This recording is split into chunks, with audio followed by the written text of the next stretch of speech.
इतनी बार देखा कि आप एयरपोर्ट पर, बाजार में, मॉल में जाते हैं तो लोग आरती करने लगते हैं, पैर छूने लगते हैं। क्या संसद में भी कुछ ऐसा होता है कि जैसे ही आप वहां पहुंचे तो माननीय दंडवत हो जाते हैं? ये मैंने कभी सोचा नहीं था। बाहर होता है ये तो बहुत अच्छी बात है, और पर ये संसद में भी होता है, ये और भी अच्छी बात है। जो हमारे इस वक्त यंग एमपीज़ हैं वो सभी जो हमारी अपनी भारतीय जनता पार्टी के एमपीज़ हैं, वो बहुत सारे उसमें से ऐसे हैं जो मेरे पाँव छूते हैं संसद में अंदर। और जो कुछ सीनियर्स हैं वो बिल्कुल इतना झुककर नमस्ते करते हैं कि वो ऑलमोस्ट दंडवत प्रणाम होता है। लेकिन इसके साथ ही साथ कुछ विपक्ष के भी एमपीज़ ऐसे हैं जो मुझे जब भी संसद में मिलते हैं वो ज़रूर मेरे पाँव छूते हैं।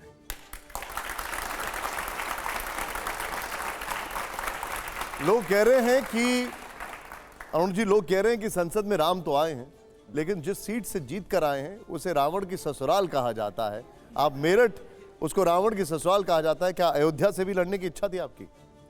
नहीं, पहली बात तो ये कि मेरी लड़ने की इच्छा नहीं थी। राजनीति में आने की मेरी कोई इच्छा नहीं थी।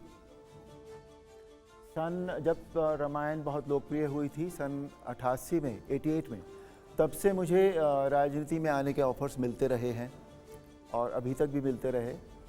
पर इन दिनों, पिछले दिनों क्या हुआ था, पिछले साल जब जिस दिन रामलला की प्राण प्रतिष्ठा हो रही थी अयोध्या में 22 जनवरी को, तो मैं वहाँ था।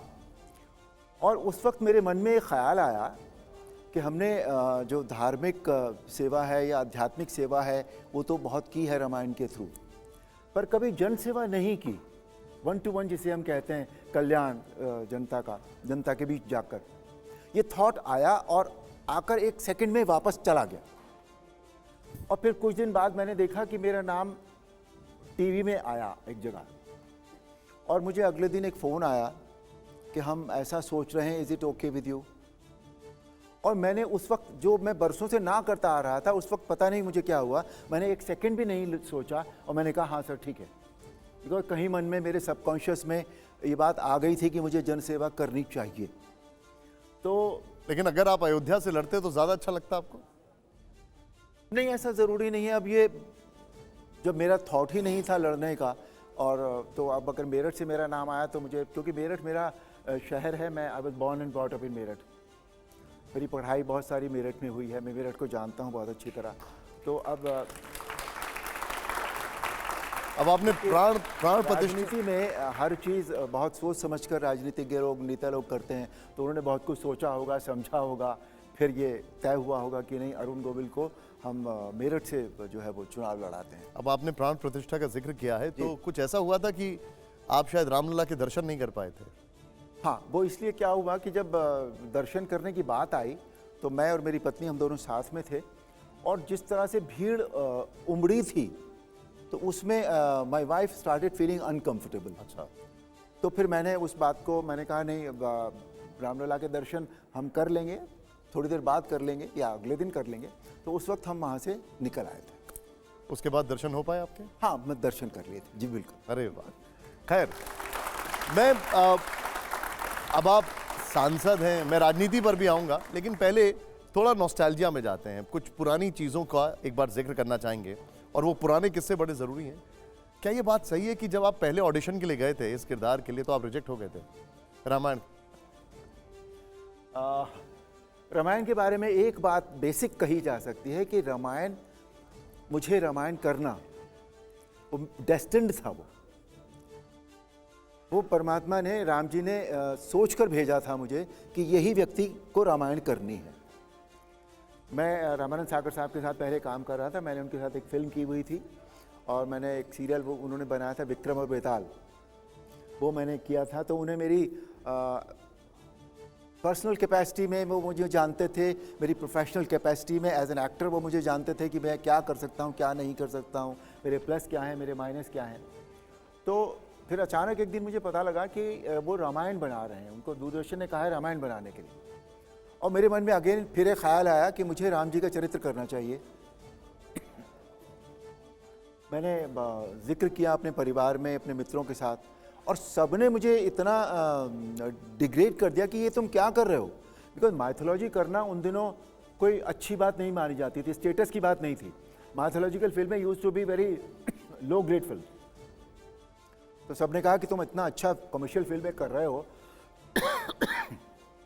तो ये तुम्हारे लिए ठीक नहीं होगा।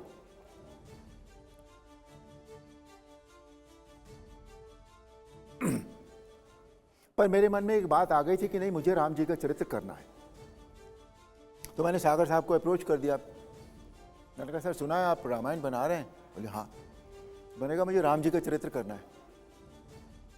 तो वो बहुत पतला सा छोटा चश्मा लगाते थे बिल्कुल, तो मुझे ऐसे देखा ऊपर से नीचे तक। तो मैंने कहा मुझे राम जी का चरित्र करना है। ठीक है, जब समय आएगा तो बताएंगे। फिर समय आया, उन्होंने मेरा ऑडिशन लिया गेटअप में पूरे, and I was rejected outright. मुझसे कहा गया कि तुम भरत का रोल कर लो, लक्ष्मण का रोल कर लो, बहुत अच्छे अच्छे कैरेक्टर्स हैं ये। मैंने कहा नहीं, मुझे रोल नहीं चाहिए था, मुझे राम जी का चरित्र करना था। अब अगर मैं उस योग्य नहीं, आप मुझे मानते हैं तो ठीक है। कहीं ये थॉट तो नहीं था अरुण जी की वो ये सोचते कि जो एक्टर सिगरेट पीता है या पार्टी करता है उससे राम का किरदार नहीं कराएंगे? नहीं, ये थॉट नहीं था। वो मुझे नहीं पता क्यों उन्होंने मुझे रिजेक्ट किया था, कोई कारण रहे होंगे या ऑडिशन अच्छा नहीं दिया होगा, ये भी तो हो सकता है। फिर उन्होंने दे सेलेक्टेड समबडी एल्स, शूटिंग की डेट्स भी अनाउंस कर दी उस आदमी के साथ। फिर अचानक एक दिन संडे का दिन था, उनका फ़ोन आया सागर साहब का मुझे कि तुम क्या कर रहे हो? मैंने कहा मैं कुछ नहीं, घर पर हूँ बताया। बोले आओगे ज़रा, तो मैं उनके घर चला गया। तब उन्होंने मुझसे ये कहा कि जो साड़ी सिलेक्शन कमेटी है वो डिसाइड की है कि तेरा वर्गा राम नहीं मिलना। मैंने कहा सर हम वहीं पहुंच गए जहां से हम शुरू हुए थे। मतलब आपके जैसा राम नहीं मिलेगा? नहीं मिलेगा। और हमारी सिलेक्शन कमेटी ने ये डिसाइड किया है कि तुम्हारे जैसा राम नहीं मिलेगा।